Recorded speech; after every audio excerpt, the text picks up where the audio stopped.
Gracias a tu apoyo, en Abusat Shriners podemos devolverle la sonrisa a muchos niños panameños. Queremos seguir ayudando para que más niños panameños sigan sonriendo. Apóyanos con tu donación a través de Yapi. Abusat Shriners.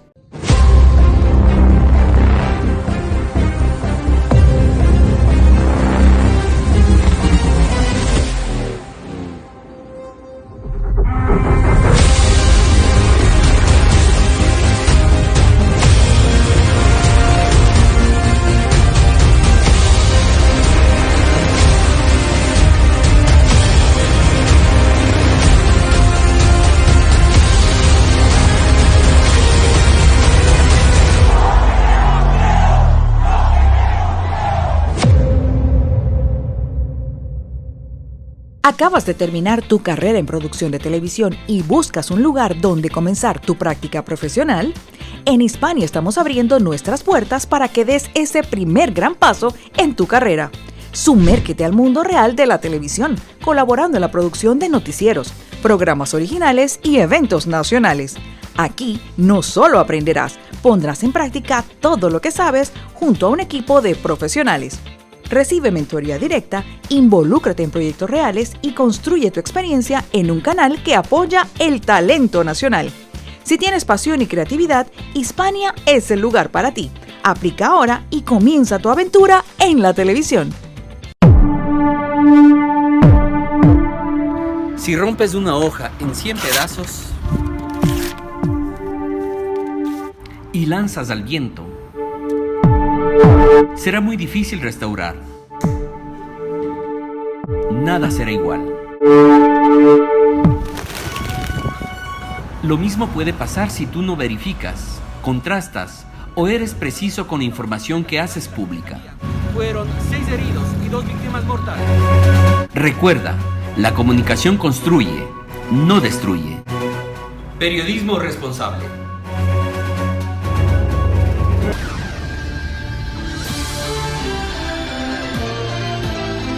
José Miguel comenta, con análisis, opinión, entrevistas, periodismo independiente, promoviendo los derechos humanos, con el periodista José Miguel Guerra.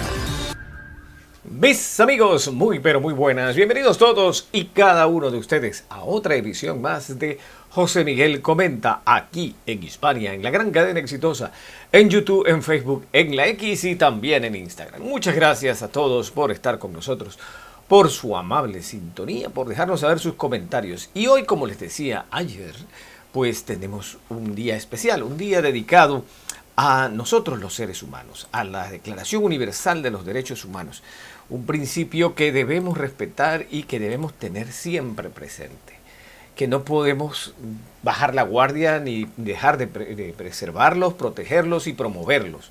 Y principalmente de aplicarlos en cada uno de nuestros casos. Hay muchas cosas que se dan por descontadas, pero que han sido la lucha, pues, por mucho tiempo, digamos los generacionales, de defender al ser humano. Y mucho de eso se ha perdido, mucha de esa humanidad se ha perdido. Y hemos caído en la línea fácil de no respetar los derechos humanos, sino que nos vamos con la corriente, incluso ahora en la violación de los derechos humanos de las personas.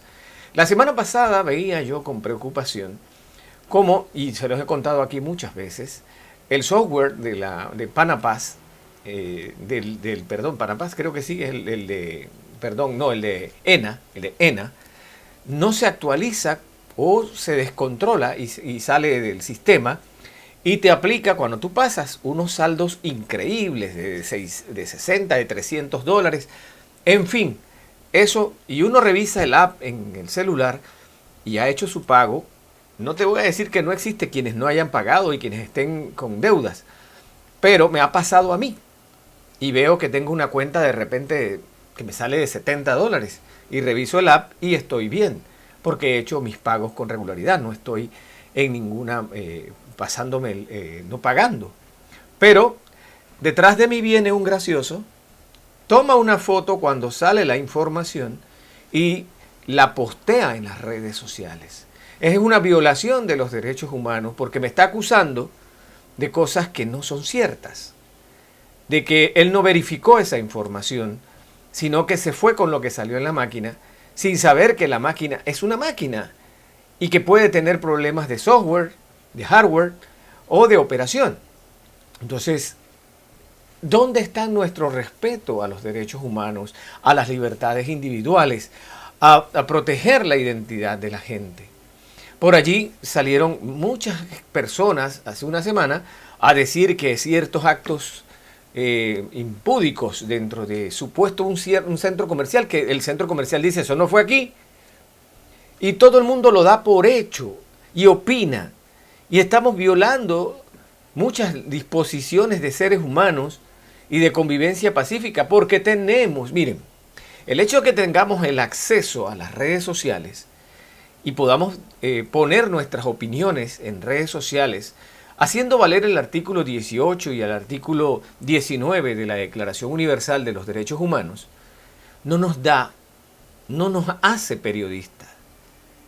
El periodista va a confirmar la información y va a saber si la puede publicar o no la puede publicar, porque tenga todos los elementos de juicio. El buen periodista, el buen medio de comunicación no hace público una información que le llegue o un indicio sin que no tenga confirmaciones. Solamente los charlatanes dicen, esto me llegó por redes sociales y lo publican. Eso no es una excusa. Tú tienes que buscar la veracidad si eres periodista, si te dedicas a esto. Pero si vas a hacer el papel de reportero y que muchos medios por ahí están pidiéndote que seas reportero sin tener, bueno, mediocres al fin y al cabo que piden que otros mediocres le manden información. Porque la información tiene que trabajarla un profesional y no quieren pagar y quieren hacerse de la vista gorda y por eso tenemos lo que tenemos. Pero debemos ser bien informados y es una responsabilidad superior de los periodistas y de los medios de comunicación. Pero no tenemos libertad de prensa en este país. No existe la libertad de prensa en este país en los medios tradicionales. Ningún medio tiene libertad de prensa. Tienen libertad de intereses. Mientras que ellos tengan por lo menos, igual, se los puedo decir en mi ejemplo, este medio tiene la libertad de mis intereses. Y depende de mis intereses lo que yo publique aquí. Entonces, si yo lo quiero hacer bien, dando oportunidad, teniendo pues una correlación con la ética, con el buen periodismo y el desempeño, entonces yo lo hago. Pero eso es de motu propio. Eso es porque yo quiero hacerlo. Pero no existe. El 99.9% de los medios de comunicación solo se deben a sus intereses económicos y que muchas veces no tienen nada que ver con el medio de comunicación, sino que usan el medio de comunicación simple y llanamente como una herramienta de cambio de favores por publicar, de no atacar, de alabar.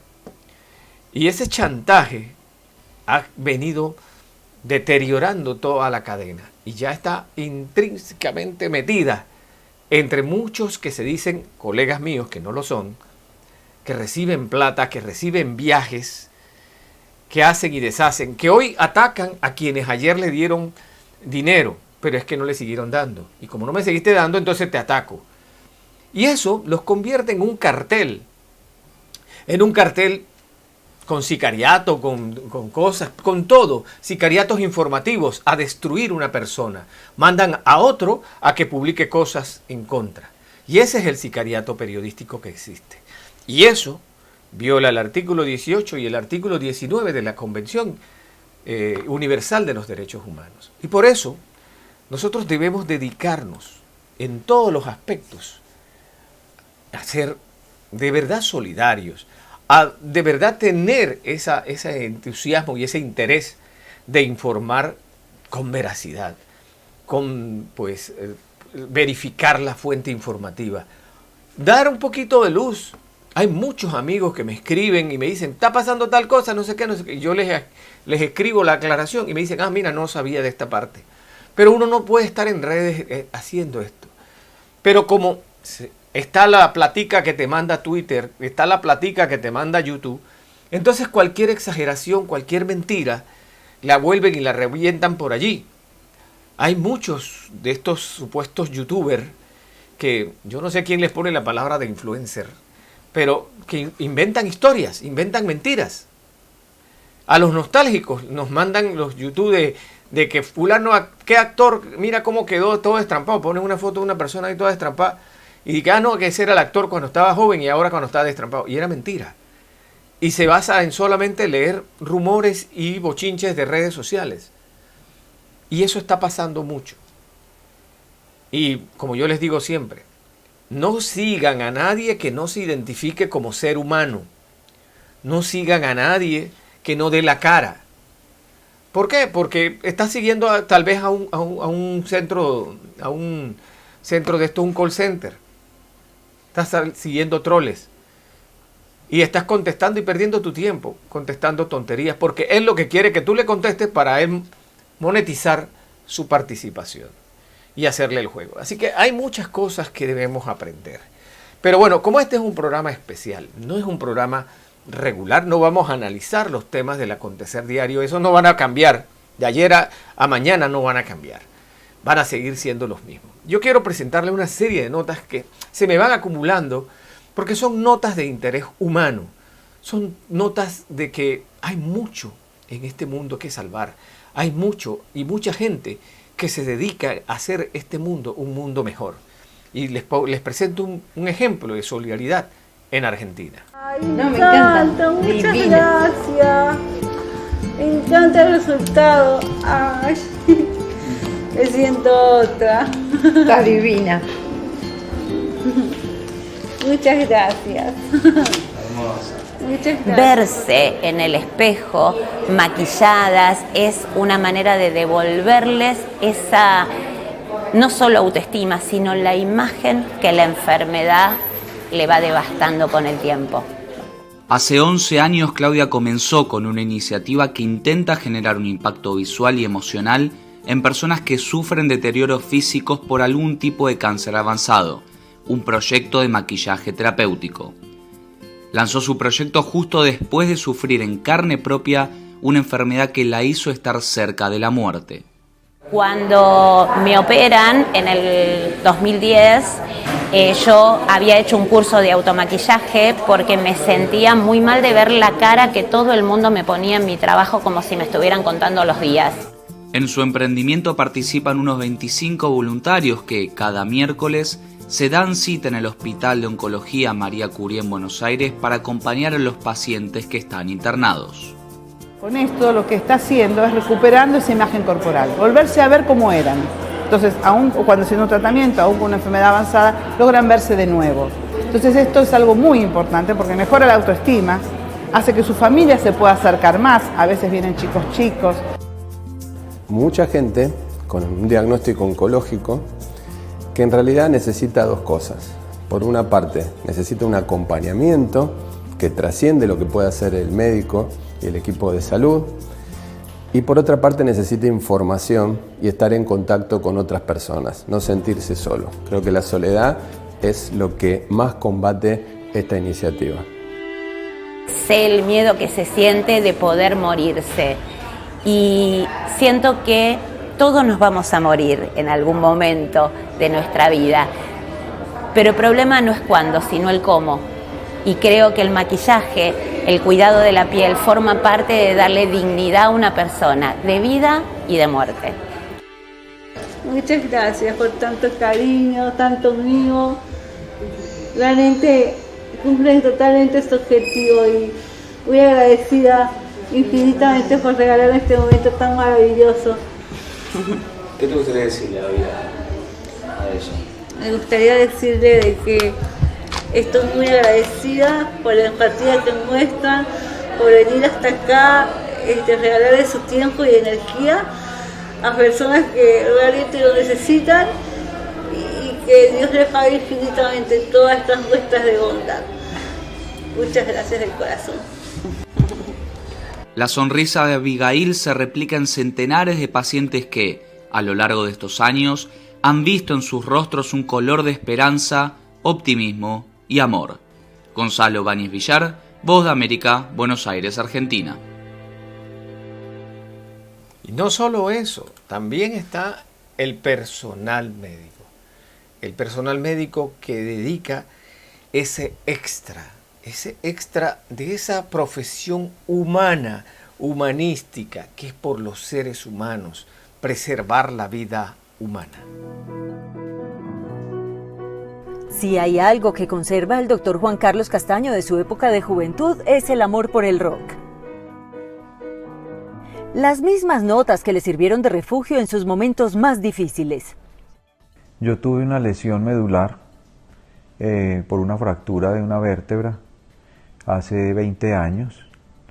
Con esa lesión medular pues se pierde el control neurológico de los órganos que están por debajo del nivel de la lesión. Por ende pues la capacidad de caminar la perdí tras esa lesión medular y por eso actualmente soy usuario de silla de ruedas. Un accidente sufrido cuando cursaba su tercer año de especialización en urología le puso en una encrucijada no esperada. Entre las opciones, seguir adelante o rendirse. Optó por la primera, buscó ayuda para curar sus heridas emocionales y se levantó de nuevo. Hoy día es uno de los pocos médicos que en el mundo, teniendo una condición similar, ha operado de pie a más de 1.000 pacientes que sufren de incontinencia y caída del piso pélvico. Él viene en su propia silla de ruedas, la camilla quirúrgica la adaptamos pues a la posición para que, de modo tal que la camilla entra a los pies del paciente y el doctor queda de pie. Realmente estas sillas son muy versátiles y me permite estar casi a 90 grados y aproximarme muy bien a la mesa quirúrgica, entonces estar cerca al paciente como se requiere pues para cualquier procedimiento quirúrgico. Y como para ayudar a otros tuvo que primero ayudarse a sí mismo, Juan Carlos Castaño entiende el valor del esfuerzo y la recompensa del logro desde la primera vez que entró a un quirófano.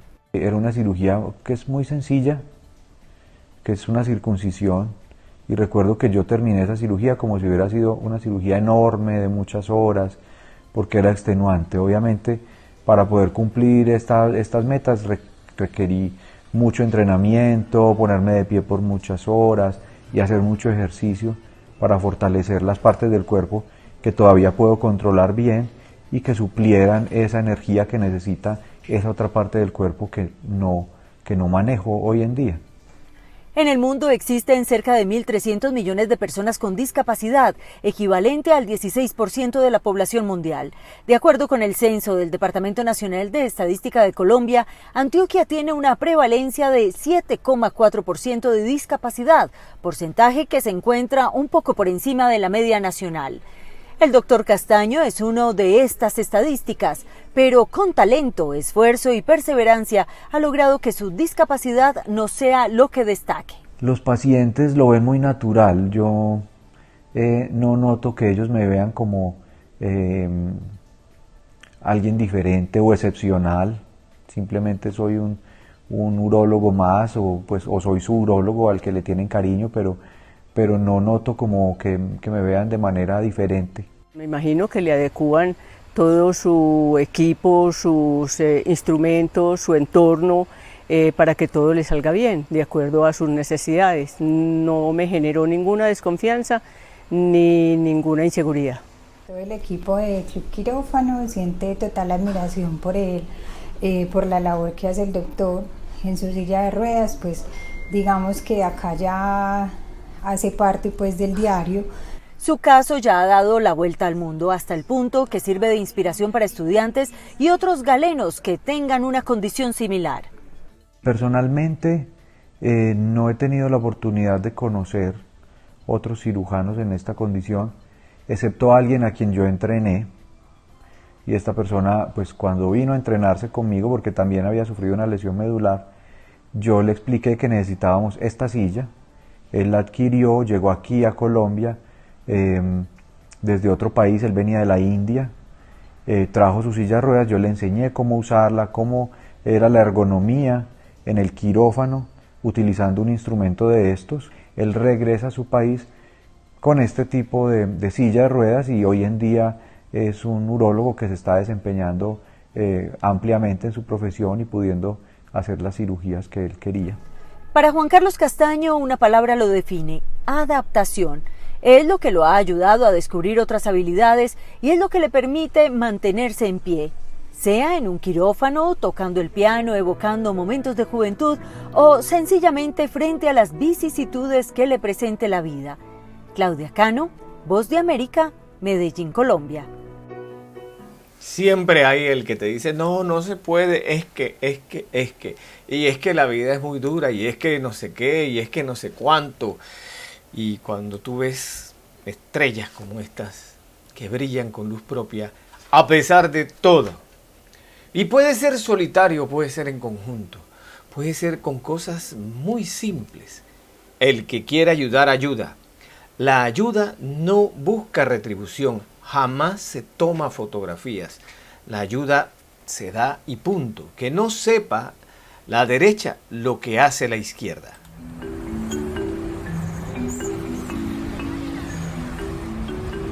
En Argentina, según datos oficiales, 6 de cada 10 niños viven en situación de pobreza, una cifra que refleja los enormes desafíos del país. Es en este contexto que la Universidad Nacional de Quilmes lanzó un proyecto diseñado para enfrentar el riesgo de la inseguridad alimentaria de manera directa.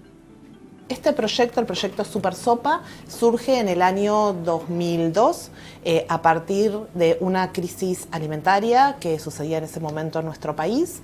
La idea era replicar un proyecto que se hacía en Brasil, donde se utilizaban lo que quedaba, los restos de verduras y que quedaban en el mercado central, y la idea era elaborar un alimento a partir de estos restos que quedaban, de estos considerados desechos.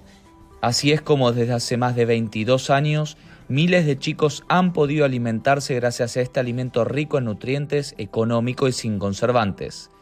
Desde su creación ya se han preparado más de 250.000 latas, lo que se traduce en casi 10 millones de raciones repartidas entre los sectores sociales más vulnerables.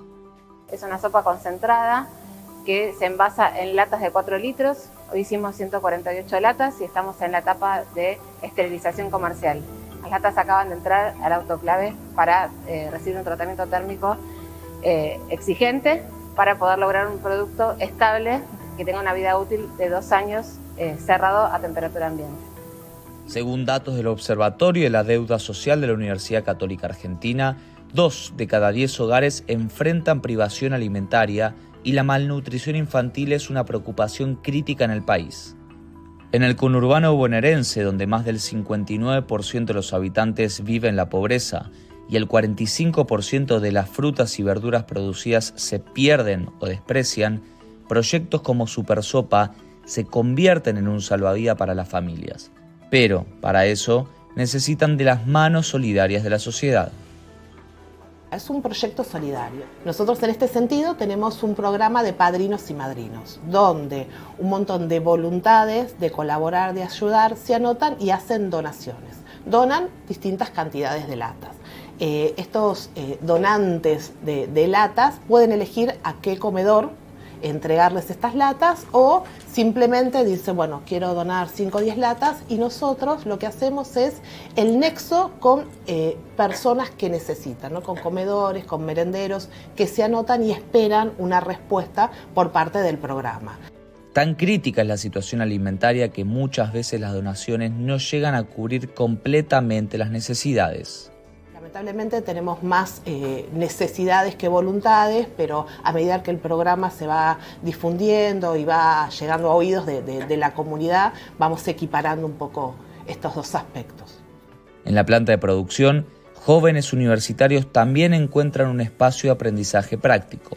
Super Sopa ha capacitado a más de 350 estudiantes, quienes han acumulado más de 8.000 horas de experiencia en procesos de calidad, nutrición y seguridad alimentaria.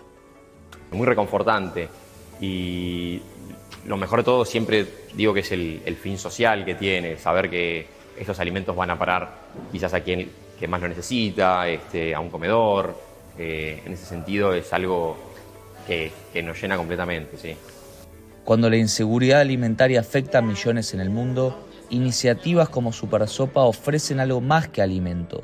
Brindan esperanza a las comunidades que más los necesitan, se convierten en un símbolo de resiliencia y es un recordatorio de que, con solidaridad y esfuerzo colectivo, es posible construir un futuro mejor para todos. Gonzalo Báñez Villar, Voz de América, Buenos Aires, Argentina. Bueno, la Supersopa. Y eso pues realmente, desde ese punto de vista, desde ese nombre tan pomposo, la Supersopa, pero es la solidaridad, el espíritu solidario, el inculcar ese desempeño. No el buscar que, tomarme la foto, qué bueno nuestra acción social, nuestra responsabilidad social. No. Es bueno lo que hacemos porque lo hacemos por la gente, sin que se den cuenta. Que tenemos que buscar recursos y fondos. Bueno, hagamos otras cosas. Pero cada vez que posas en una foto con gente necesitada, tú estás explotando a esa gente. Tú estás aprovechando de la desgracia de otro para que, qué bueno y grande eres. Y qué bueno y grande somos. Pero tenemos que entender que tenemos que cuidar a nuestro mundo. Nuestro mundo necesita también de esos derechos humanos que tenemos, de esa amabilidad hacia él, de ser lo que es. Y una de las cosas más importantes es entender lo que pasa. Donald Trump, el nuevo presidente de Estados Unidos, anunció que sacará a su país del Acuerdo de París y que potenciará la energía a base de hidrocarburos. El mandatario tomó esta decisión días después de los terribles incendios que arrasaron barrios exclusivos de la ciudad de Los Ángeles, lo que demuestra que nadie está a salvo de los peores efectos del cambio climático. Hoy en Tenemos que Hablar, el negacionismo trae más calor que nunca. Hola, soy Mauricio Sáenz y les doy la bienvenida a un nuevo episodio de este podcast semanal en el que abordamos diversos temas de América Latina porque tenemos que hablar. Today I will also declare a national energy emergency. We will drill, baby, drill. Perfora, baby, perfora. Con esa frase que se ha convertido en un meme, Donald Trump anunciaba en su discurso inaugural su política de favorecer a los combustibles fósiles a costa de los programas medioambientales. Trump está cumpliendo una de sus promesas con consecuencias ambientales que nos afectarán a todos. Para hablar sobre esto y del papel de América Latina en esta crisis, estoy con Cristian Asensio, editor de Conectas. Hola, Cristian. Hola, Mauricio. Perfora, baby, perfora es como una mala canción de reggaetón, ¿no? Un gusto estar acá nuevamente. Pues, Cristian, según el Servicio de Cambio Climático Copérnico de la Unión Europea, en 2024 la temperatura promedio mundial estuvo 1,6 grados centígrados sobre la era preindustrial. ¿Qué significa esto? En 2015, 196 naciones se pusieron de acuerdo en que no debemos superar los 1,5 grados de aumento de la temperatura promedio, en lo que se conoce como el Acuerdo de París, tomando como base las temperaturas de la época preindustrial. La meta es para el año 2030 y para esto hay una serie de acciones vinculadas a la reducción de las emisiones de carbono que, como sabes, son generadas a su vez principalmente por la generación de energía con combustibles fósiles. Pero si este año ya pasamos ese límite de 1,5 grados, ¿eso quiere decir que ya no cumplimos la meta? No exactamente, porque esa meta, por suerte para el mundo, se mide en varios años. Pero si seguimos así, definitivamente no lo vamos a lograr.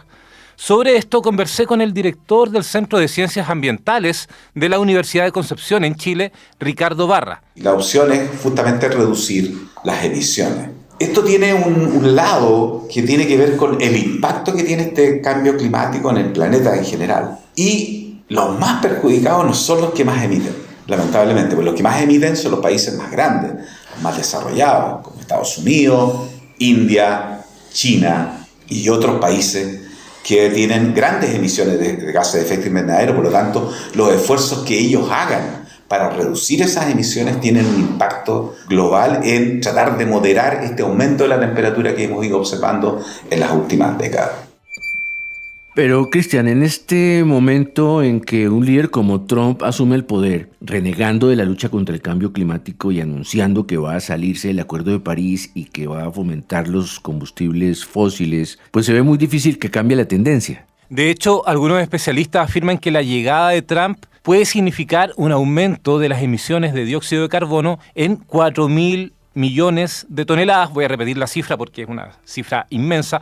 4.000 millones de toneladas para 2030. Ricardo Barra coincide con este punto de vista sobre Trump. La política tiene mucho impacto en cómo nosotros vamos viendo el problema del cambio climático. La asunción de Trump en Estados Unidos tiene un impacto, por cierto. Recordemos que la primera administración de Trump, él se retiró del Acuerdo de París, porque hay sectores, y sectores, digamos, en general más conservadores, que no creen que esto se deba a la acción humana. Porque dicen, bueno, en alguna época el planeta estuvo con hielo, las glaciaciones, nos llenamos de hielo porque se enfrió el planeta, y después naturalmente el planeta se empezó a calentar porque el hielo desapareció, ¿no es cierto? La película La Edad del Hielo, digamos, habla un poco de ese tema, ¿no? Y eso es cierto, pero la gran diferencia que tenemos con los fenómenos que estamos observando ahora en el presente tiene que ver con la escala temporal en que esos fenómenos ocurren. El de hielo y las glaciaciones ocurren en escalas de miles de años.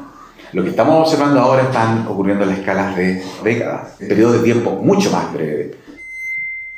Las evidencias del cambio climático están ahí por todas partes y es como si no las viéramos. Hemos sufrido inundaciones como la de Valencia en España, incendios como de Los Ángeles o los de Chile y Bolivia del año pasado, y por todos lados hay sequías prolongadas o lluvias intensas cada vez más frecuentes. Pero el negacionismo está en su mejor momento, por supuesto con Trump a la cabeza. Es increíble.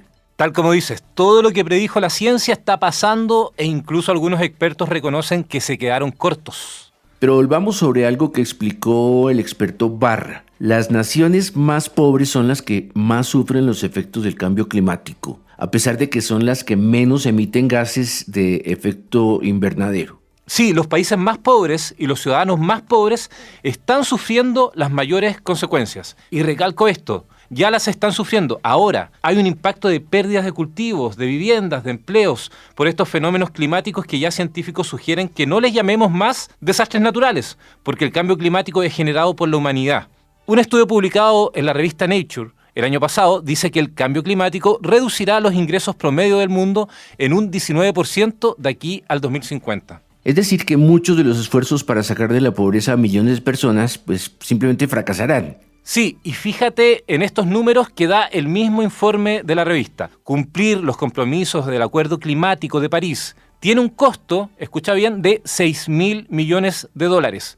Pero no hacer esa inversión generará pérdidas hasta 2050 por 38.000 millones de dólares. 6 veces más. En Latinoamérica tenemos ejemplos de esos graves impactos, como las inundaciones en el sur de Brasil o los incendios que acabamos de mencionar antes en Chile y en Bolivia. Incluso en Bolivia han desaparecido glaciares. Justamente hablé con Andrea Vargas, una ingeniera forestal, miembro de la Plataforma Boliviana frente al Cambio Climático, sobre lo que ocurre en su país. En Bolivia, el cambio climático está trayendo muchos impactos negativos. ¿Qué está pasando? Por ejemplo, el año pasado, antes de la época de lluvia, hemos sufrido sequías muy intensas y realmente prolongadas, ¿no? Donde los productores se veían realmente preocupados y desolados porque ya no tienen el calendario agrícola como lo planificaban antes, ¿no? Entonces ya no saben cuándo tienen que sembrar, cuándo tienen que cosechar. Realmente ha habido un cambio y un desbalance total en lo que es el calendario agrícola. Por otro lado, la pérdida de glaciares. En Bolivia hemos perdido el Chacaltaya, un glaciar realmente icónico en La Paz, que además daba agua a las ciudades de La Paz y el Alto, ¿no? Y bueno, también existen otros glaciares y humedales que están todavía abasteciendo de agua a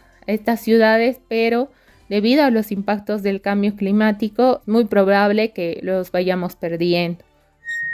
¿Y qué pasa con las comunidades que viven en esas zonas? Andrea me explicó que muchos campesinos han debido abandonar el campo, mudarse a la ciudad y reconvertirse en choferes o albañiles, es decir, ahora son desplazados climáticos. Además, es paradójico esto de que tengamos que sufrir más que nadie los efectos del cambio climático en países que están repletos de recursos naturales como los nuestros. Sí, el académico Ricardo Barra, que escuchamos al comienzo de este capítulo, lo dice bien. Latinoamérica tiene un potencial inmenso para adaptarse a este desafío, Por ejemplo, tenemos el pulmón del planeta, el Amazonas, y las mayores reservas de agua, pero tenemos que trabajar más en colaboración, dialogar mucho más y, por supuesto, actuar más rápido. Sobre esto también conversé con César Suárez, que es coordinador de territorios y tierras resilientes en la organización WWF en Colombia. Tenemos que empezar a manejar nuestras actividades económicas que dependen del clima. Me refiero a las actividades agrícolas, a las actividades pecuarias, las actividades que basan su economía, por ejemplo, en el agua. Estamos ya viviendo una era de la incertidumbre, en donde tenemos que adaptarnos a tener elementos que nos permitan reducir los impactos de esa variabilidad climática y esa incertidumbre climática. Y yo creo que desde las políticas y desde los gobiernos y de la sociedad civil tenemos que promover medidas que nos permitan un manejo en este nuevo contexto que estamos viviendo. Entonces, uno podría decir que adaptación es la palabra clave. Sí, y lo malo es que estamos contra el tiempo y cada peso que no se invierte en prevención y en lucha contra el cambio climático se termina pagando mucho, pero mucho más caro. Y por supuesto, quienes terminan pagando, como casi siempre, son los más vulnerables, porque ellos no tienen voz frente a los grupos de intereses, las compañías petroleras, los nuevos tecnócratas, que al final son los que imponen su voluntad, sobre todo en esta nueva era de Trump. Muchas gracias, Cristian, por tu reporte. Gracias a ti por el espacio y un saludo a todos quienes nos oyen. Y a quienes nos siguieron, los esperamos en la próxima edición de este podcast semanal de Conectas, porque tenemos que hablar. Y tenemos que decir muchas cosas. No solo eso, Bolivia no tiene a Trump. Bolivia utilizó sus recursos, sus minas y sus yacimientos de gas y todo lo demás. Y tiene muchas consecuencias. Pero sobre todo también lo pequeño. Lo pequeño cuando no respetamos las vedas de los camarones, de los pescados, de muchas cosas, la procreación de otras especies y en especial las tortugas. Son pequeñas e indefensas, recién salidas del cascarón y aún así están listas para enfrentar su primer desafío, llegar al mar. La vida de las tortugas marinas transcurre entre el océano y las playas, donde siempre regresan a anidar. Si bien tenemos la idea de que son muchas y que duran muchos años, científicos afirman que están en peligro de extinción. En Los Cabos, biólogos trabajan arduamente en proyectos de conservación que intentan garantizar la supervivencia de estas criaturas emblemáticas. En el Rancho San Cristóbal, a orillas del Pacífico, en Los Cabos, Baja California Sur, se realizan patrullajes para recolectar y proteger los nidos de las tortugas marinas. Lo que hacemos nosotros es un patrullaje. Todas las madrugadas hacemos un recorrido por la playa, que son 4 kilómetros, y vamos colectando todos los nidos que veamos.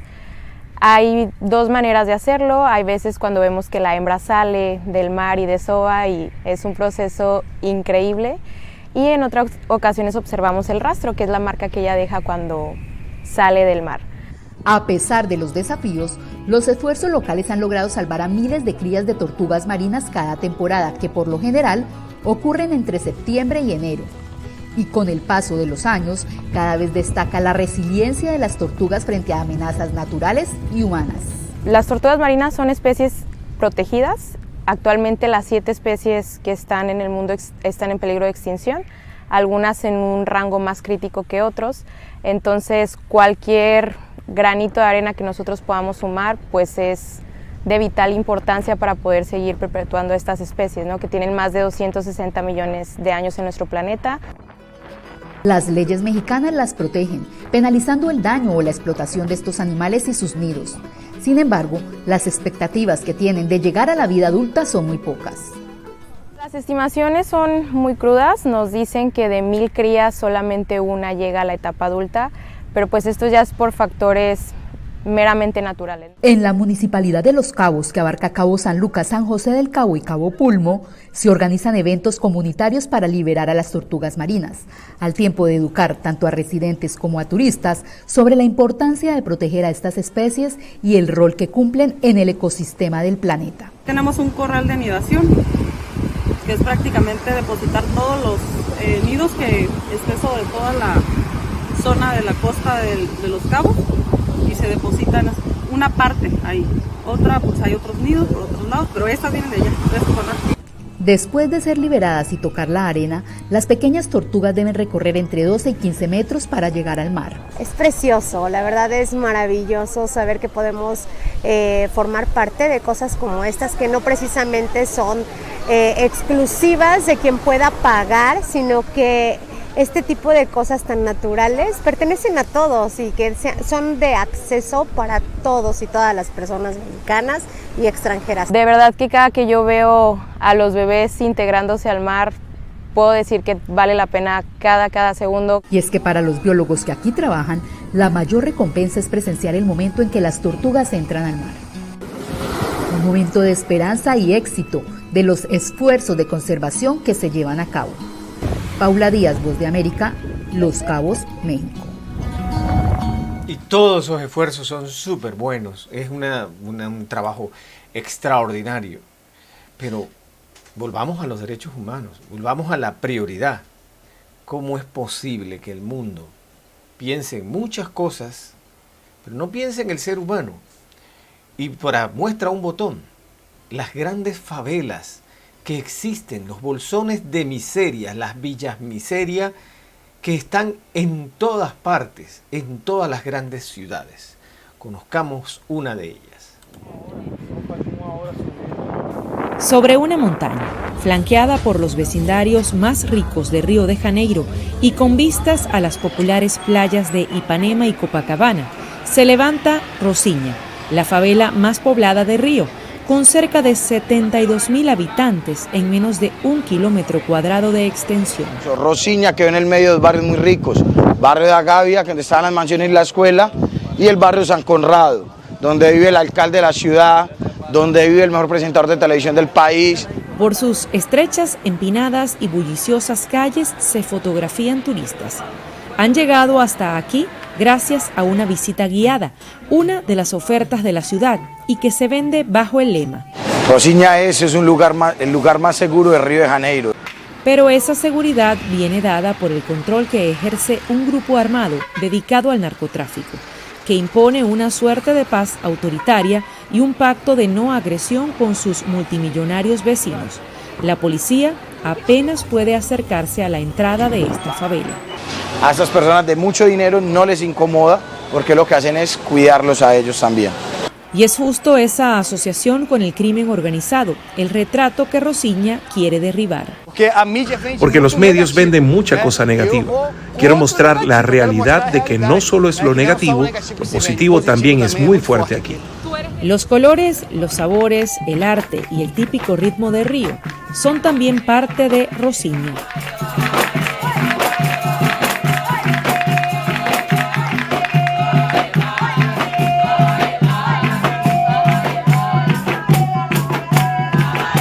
Si ven hacia allá al frente, no hay calles, todos son callejones y escalas.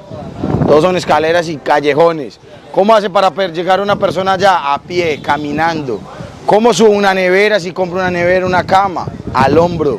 La favela se fue construyendo y sobrepoblando gracias a ciudadanos que decidieron salir del noreste de Brasil e instalarse en Río, donde hay mayores oportunidades de ganar más dinero. Hoy día hay mucha fuente de empleo, como los mototaxis, y la economía gira en torno a aquí mismo. Prácticamente se ha convertido en una ciudad. Mucha gente vive y trabaja aquí mismo. Y, por supuesto, la economía ilícita es también una fuente de ingresos, algo de lo que se evita hablar. Mejor es recordar las reglas, que aunque son ley en cualquier lugar del mundo, en Rocinha las repiten hasta la saciedad. Pues aquí no se puede robar, no se puede violar, no se puede pelear. La idea es que todos se lleven en familia, en comunidad.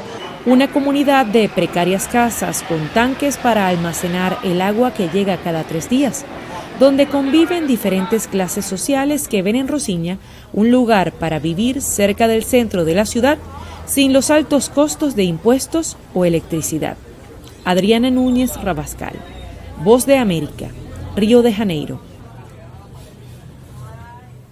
Una bifurcación que se vuelve en una regularidad. Y eso es lo que lamentablemente hemos hecho.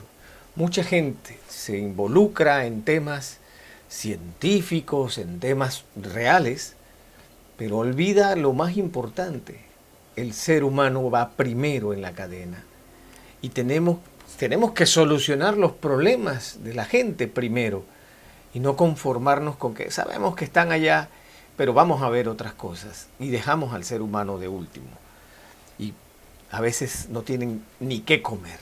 ¿Qué come esta gente? El gobierno cubano o la dictadura cubana no abastece al pueblo con absolutamente nada. Casi siempre dependemos para poder comprar del mercado negro.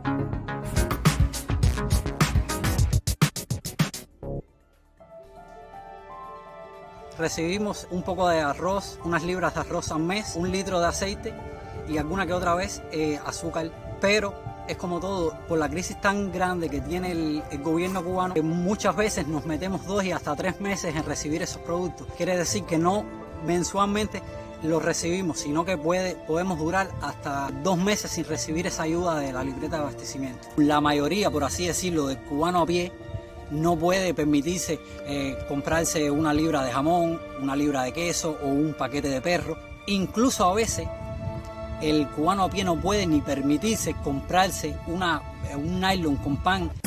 Si gastas el poco dinero que tú consumes o el poco dinero que tú ganas al mes, si tú lo gastas en carne, no puedes comprar otras cosas que quizás pueden ayudarte también para poder subsistir durante ese mes.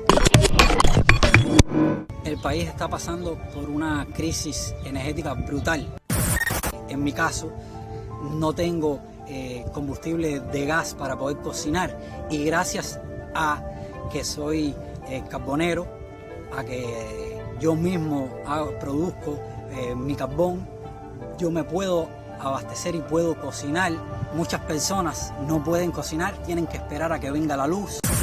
Conozco de personas y de amistades mías que han tenido que erradicar lo que es un desayuno o que han tenido que erradicar lo que es un almuerzo, que no almuerzan o no desayunan, simplemente se dedican a comer únicamente. Es muy difícil para ese cubano, para quizás un cubano que no pueda recibir ayuda desde el exterior, poder mantenerse y poder comer.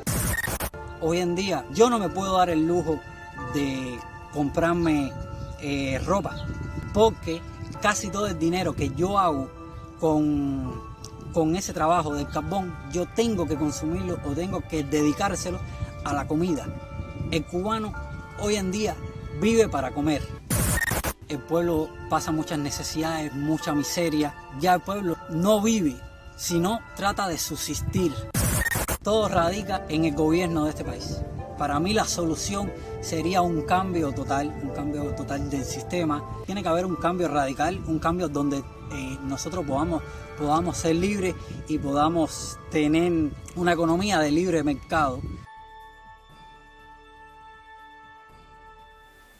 Y así es que pues mucha gente anda pululando, buscando respuestas rápidas, cosas, soluciones, qué hacer. Pero eso es la comida. Las otras son cosas, libertades. Pero si tú sumas que no hay libertad de nada, ni siquiera para crecer, ¿y cómo haces entonces? ¿Cómo puedes sobrevivir en una dictadura y que las permitimos y solamente nos las pasamos hablando, pero permitimos que las dictaduras continúen? No te creas tú que la cosa aquí en Venezuela está papayando.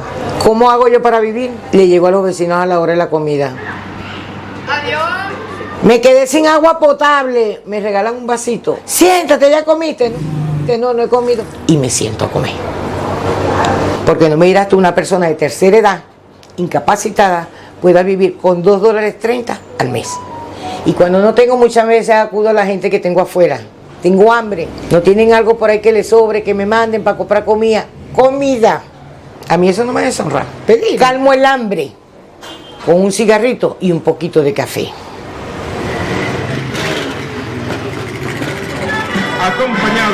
Nosotros anualizados estamos teniendo la inflación más baja en los últimos 12 años, que es del 48%.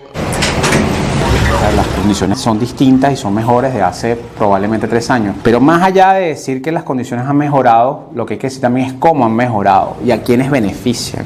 Al final el crecimiento sigue siendo un número y lo que hay que realmente analizar es cómo ese número afecta a la población en general. La respuesta es que lo afecta de manera muy desigual. Tú estás viendo, por ejemplo, una inflación que ha cedido ciertamente, pero ningún país del mundo, ni siquiera Argentina, tiene una calidad de vida con una inflación anual de 50%, 60%. El hecho de que ese crecimiento de 5% no significa que la gente hoy en día tenga una mayor capacidad para invertir, para adquirir bienes durables, simplemente tiene capacidad para sobrevivir, para adquirir bienes básicos.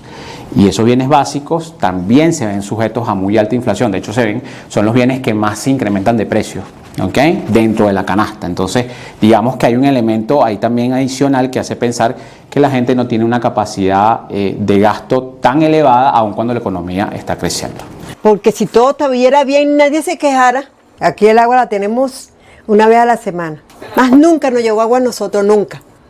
La luz, ¿qué te puedo decir? Tengo la nevera dañada y otras infinidad de cosas. Una olla también se me echó a perder por la electricidad que no funciona, amor. Aquí en Venezuela no hay trabajo, no hay nada ahorita. La mayoría de la juventud se ha ido porque en verdad la situación país, bueno, no consiguen ni trabajo aquí en Venezuela y tienen que irse. O sea, Venezuela perdió más del 70% de su tamaño entre el 2017 y 2020. Y cualquier estímulo que recibe una economía en esas condiciones se va a traducir en un mayor crecimiento. Aquí el quid del asunto es que ese crecimiento beneficie transversalmente a toda la población, lo cual no está ocurriendo. Entonces yo no sé por qué el gobierno de acá se jacta la boca en decir que aquí ha mejorado todo. Aquí no ha mejorado nada. He tenido que recurrir a medicamentos donados de familiares de otras personas que fallecieron e incluso medicamentos vencidos. Es crítica la situación. Obtener un trasplante es algo muy, muy serio, muy duro, y tener pérdida de un órgano o fallecer por falta de medicamento es el colmo. De verdad que eso no tiene nombre. Estábamos en unos malos y seguimos mal. Lo que pasa es que ahora tenemos ONGs que se han interesado por la denuncia que venimos haciendo, entonces nos están ayudando en hacer los pozos en los hospitales para poder tener agua, de poner las plantas eléctricas y las neveras con paneles solares para que no se pierdan las vacunas. Pero usted no puede poner como Estado la salud en donaciones. Quirófano. Hay más o menos 60% de déficit de quirófano en Venezuela. Intervenciones que pueden esperar, pero hay otras que no pueden esperar. Para un paciente infartado que llega a una emergencia en Venezuela, se tardan más o menos 2 horas para darle el primer medicamento, que son aspirina, que eso vale 2 bolívares. Aquí el que era rico ahora es clase media. Y el que era de clase media es pobre. Y el que era pobre, pobre.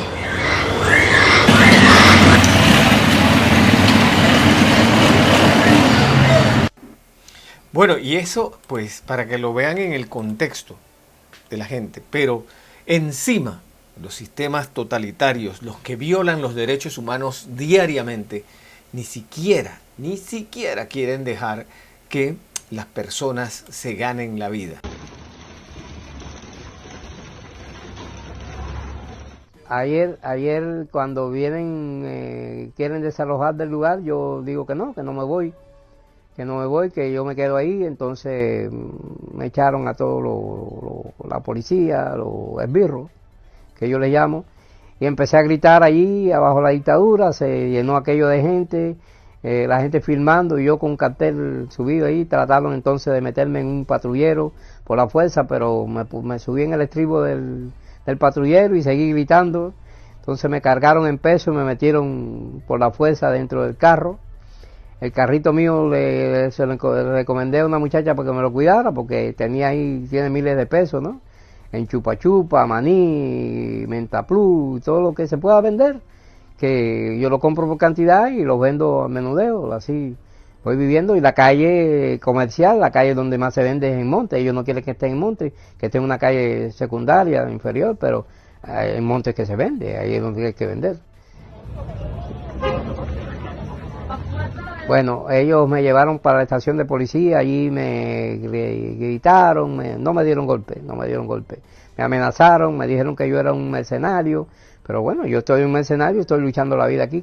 Y entonces no tengo ninguna ayuda, tengo que luchar, no puedo escribir he escrito hasta en el Herald una vez, y no puedo ejercer como periodista independiente. Trata de madre.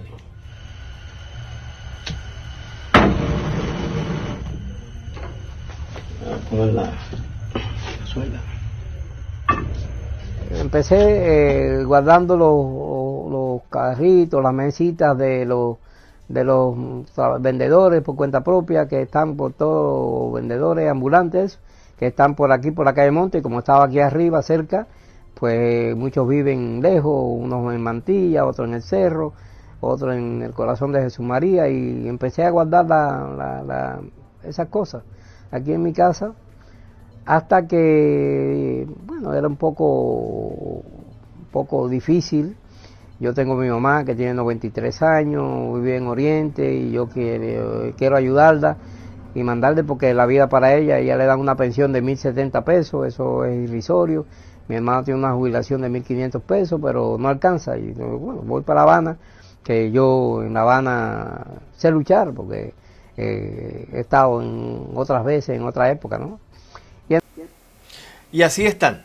No hay forma de seguir adelante porque la misma dictadura te persigue. Y en el peor de los casos, como en Nicaragua, nos sacan del lugar.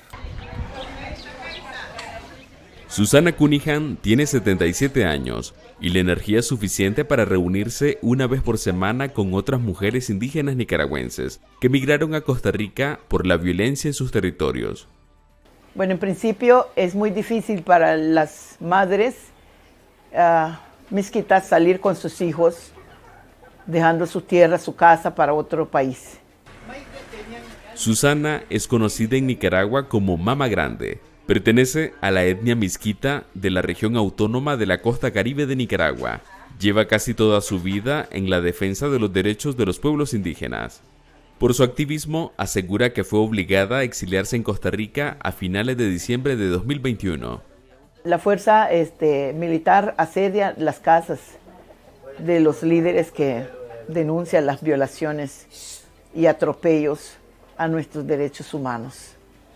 Según expertos, a diferencia de otros miles de nicaragüenses exiliados, la etnia misquita ha sido forzada al exilio principalmente por los invasores, es decir, civiles armados de otras regiones de Nicaragua que se han asentado por la fuerza en las comunidades autónomas de los indígenas. Su hogar es dentro del bosque, viven del bosque, utilizan los recursos de manera sostenible dentro de este bosque, y evidentemente los procesos de deforestación e invasión hacen que esta familia se desplace. En la última década, unos 70 indígenas nicaragüenses han sido asesinados por los invasores y miles se han exiliado, según diversos organismos de derechos humanos. Yo lo que creo es que no hay una voluntad política para entender los procesos de conflictividad que ha habido en esos territorios, sobre todo por los procesos de invasión. Por su parte, Sinforosa encabeza una de las más de 800 familias que se han asentado en Costa Rica en los últimos 3 años. Cuenta que el exilio ha sido difícil, principalmente por el tema económico. Tenemos niños estudiando y no hay alimentación, no hay seguro, no hay nada. La mayoría de los misquitos que han migrado a Costa Rica no tienen un documento de refugio, lo que les impide tener un empleo formal. En Costa Rica, más de 200.000 nicaragüenses esperan que se les apruebe el refugio para integrarse a la vida económica.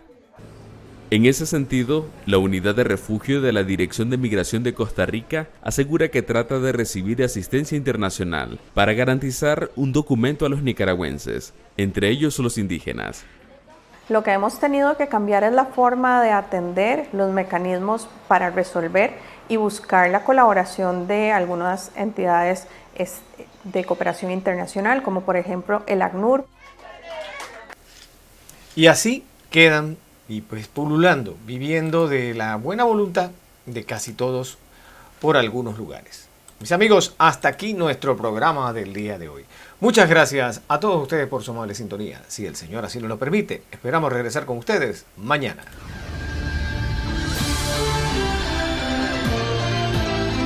José Miguel comenta. con análisis, opinión, entrevistas, periodismo independiente, promoviendo los derechos humanos, con el periodista José Miguel Guerra.